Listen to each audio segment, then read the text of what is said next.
అంటే ఈ మొత్తం ఆపరేషన్ ఏముందో, ఈ ఆపరేషన్‌లో విక్రాంత్ గారి పాత్ర ఎంతుంది? విక్రాంత్ ఇంకా రాలేదుగా. హ్మ్. విక్రాంత్‌ని రెడీ చేసి పెట్టారు. హ్మ్. యాక్చువల్‌గా 2 ఉన్నాయి మనకి. హ్మ్. ఇది ఈ మన నేవీలో హ్మ్. ఎయిర్ ఫోర్స్ క్యారియర్స్ 2 ఉన్నాయి. హ్మ్. ఆ 2 రెడీ అయ్యి ఉన్నాయి. హ్మ్. మొత్తం ఇప్పుడు అన్ని అన్ని రకాలుగాను, అన్ని విధాలుగాను యుద్ధానికి సన్నద్ధమై ఉంది హ్మ్. భారతదేశం. హ్మ్. యుద్ధం వస్తే ఎదుర్కొనడానికి సిద్ధమే. కాకపోతే ఇప్పుడు పాకిస్తాన్‌కి ఏంటంటే యుద్ధం మొదలెట్టాల్సింది ఒకవేళ మొదలెట్టదలుచుకుంటే పాకిస్తాన్ మొదలెట్టాలి. మనం గాదు. అవును. ఇవాళ మనం ఉగ్రవాద స్థావరాలను ధ్వంసం చేసాం. పాకిస్తాన్‌లో ఒక్క పౌరుడిని కూడా మనం వాడికి ఇబ్బంది కలిగించలా. ఒక్క పౌరుడు కూడా చనిపోలా. At the same time Pakistan బేస్‌లోకెళ్ళి మనం ఇది బయట నుంచైనా పాకిస్తాన్ మీద దాడి చేసాం. హ్మ్. కానీ పాకిస్తాన్‌లోకెళ్ళలా. పాకిస్తాన్ పౌరుడిని చంపలా. అవును. కానీ ఉగ్రవాద శిబిరాలను తుడిచిపెట్టేసాం. హ్మ్. అంటే ఇంకొక ఇప్పుడు 12 ఉన్నాయి. హ్మ్. ఆ 12 మీద కూడా చేస్తారు.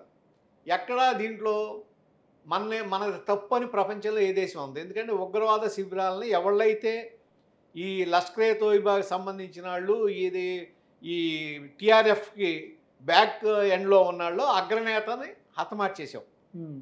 నిన్న దాడుల్లో ఇప్పుడు దానిని చూసైనా సరే ప్రపంచ దేశాలు అర్థం చేసుకోండి ఎంతమంది ఉగ్రవాదులు ఇక్కడే ఉన్నారు అని. అవును. ఇప్పుడు మన మీద దాడి చేయకుండా ఉండాలా? ఉంటే ఇంటర్నల్‌గా ఇబ్బంది. హ్మ్. రేపు సైన్యం మీద ఇదొస్తుంది. రాజకీయంగా మీరు ఈ పనంతా ఎందుకు చేశారని వాళ్ళకి ఇబ్బందులు ఎదుర్కోవాలి. అవును.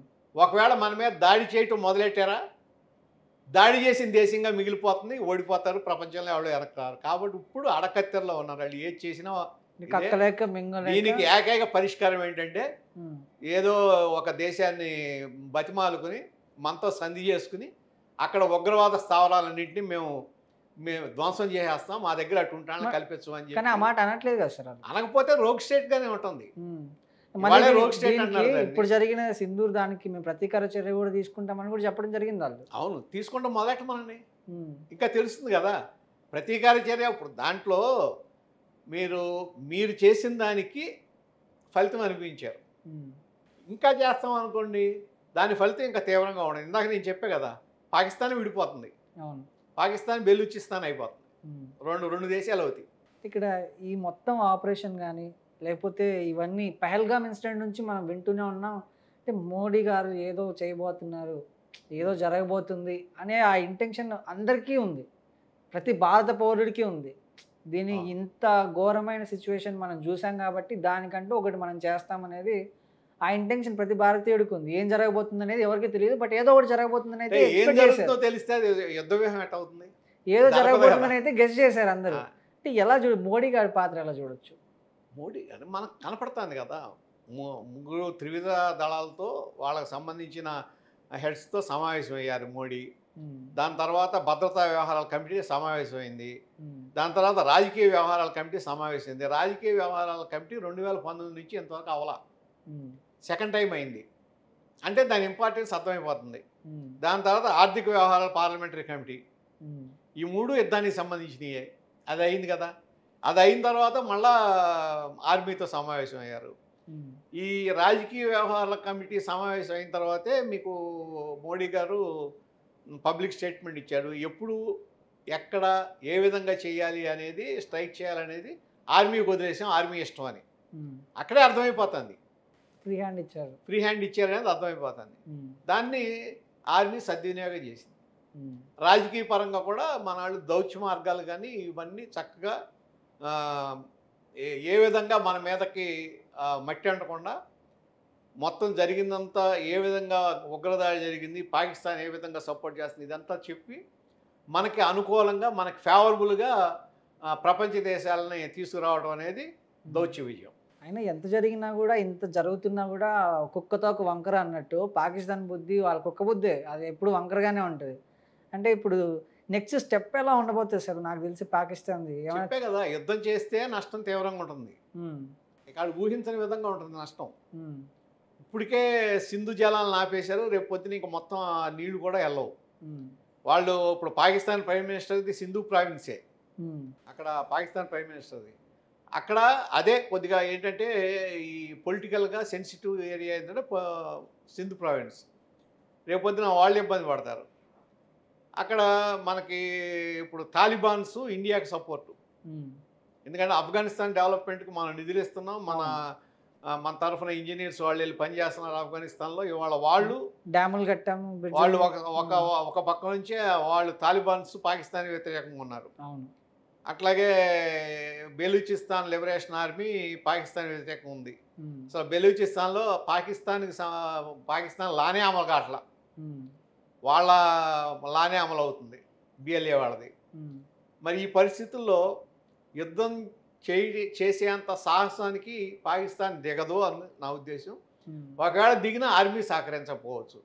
ఒకవేళ దిగుదాం అనుకుంటే ఆర్మీ రెబెల్ అయ్యి అసలు పాకిస్తాన్ మళ్ళీ ఆర్మీ చేతిలోకి వెళ్ళిపోవచ్చు. సముద్రం నుంచి వచ్చేదానికి వీలు లేదు. ఎందుకంటే వచ్చినా మన వాళ్ళు ఏం చెప్తున్నారంటే కరాచీ పోర్ట్ ఏదైతే ఉందో దాన్ని పూర్తిగా ధ్వంసం చేస్తామంటున్నారు.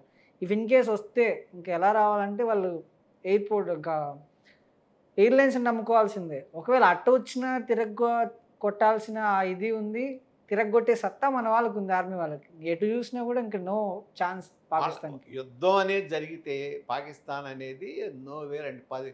ఒక మ్యాక్సిమం జరిగితే ఒక 1 వీక్ 10 days 4 రోజులు అంతే. అంతే. అంతకు మించి ఏమి వాళ్ళు ఎమ్యూనిషన్ కూడా వాళ్ళ దగ్గర ఉండదు. అవును.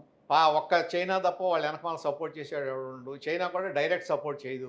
చైనా కూడా చేసే అవకాశం లేదు ఇప్పుడు. ఎందుకంటే చేయదు, direct అమెరికాలో ట్రంప్ సుంకాల తర్వాత చైనా మొత్తం డిపెండెంట్ అంతా ఇండియా మీదకి రాబోతుంది. ఇంకా ఇంకా నెక్స్ట్ ఇంకా ఇండియానే. ఇంకా చేయదు. ఎట్లా వాళ్ళకి ఒకటే మార్గం, సంధి చేసుకోవాలి. ఉగ్రవాద శిబిరాలను మేము ధ్వంసం చేస్తామని చెప్పి మాట్లాడుకోవాలి.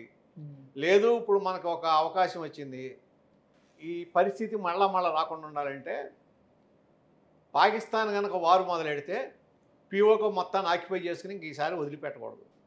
పిఓకే అనేది మళ్ళా ఇండియాలో కలిసిపోవాలి. ఆ ప్రాంతం మొత్తం భారతదేశ అంతర్భాగం అయిపోతే అప్పుడు అసలు ఈ ఉగ్రవాద పరిస్థితి కూడా, ఈ దాడులు, ఈ పరిస్థితి కూడా మనం అవాయిడ్ చేయొచ్చు. అది జరగాలని కోరుకుందాం. ఏదైనా ఇవాళ జరిగిన దాడి అలాగే భారతదేశ గౌరవాన్ని నిలబెట్టినందుకు, ప్రపంచంలో తలెత్తుకునేటట్టు చేసినందుకు, ఎవరైతే పెహల్గాం దాడిలో నష్టపోయారో, ప్రాణాలు కోల్పోయారో వాళ్ళ కుటుంబాలకు ఆత్మశాంతి కలిగేటట్టు, వాళ్ళ కుటుంబాలు చనిపోయిన వాళ్ళకి ఆత్మశాంతి కలిగేటట్టు, వాళ్ళ కుటుంబాలకు అదేవిధంగా ఒక సంతృప్తికరంగా ఉండేటట్టు, జాతి తలెత్తుకునేటట్టు జరిగిన ఈ దాడికి నేతృత్వం వహించిన మోడీ గారిని మెచ్చుకోవాలి. ఆయనకి, భారత ఆర్మీకి, సైన్యానికి సాల్యూట్. జై జవాన్. సో ఏదేమైనప్పటికీ ఈ సింధూర్ అనే ఒక ఆపరేషన్ చాలా ఎమోషనల్. భారతదేశంలో ఉన్న ప్రతి పౌరుడు దీనికి కనెక్ట్ అవుతారు. అండ్ ఇదే కాదు, ఇంకా ఏ దేశం కూడా మనతో తలపడలేదు అనేంత స్టేజ్కి కూడా నెక్స్ట్ భారతదేశం వెళ్ళబోతుంది. సో నా బిగ్ సెల్యూట్ నా తరపు నుంచి అండ్ బీఆర్కే న్యూస్ తరపు నుంచి కూడా జై జవాన్.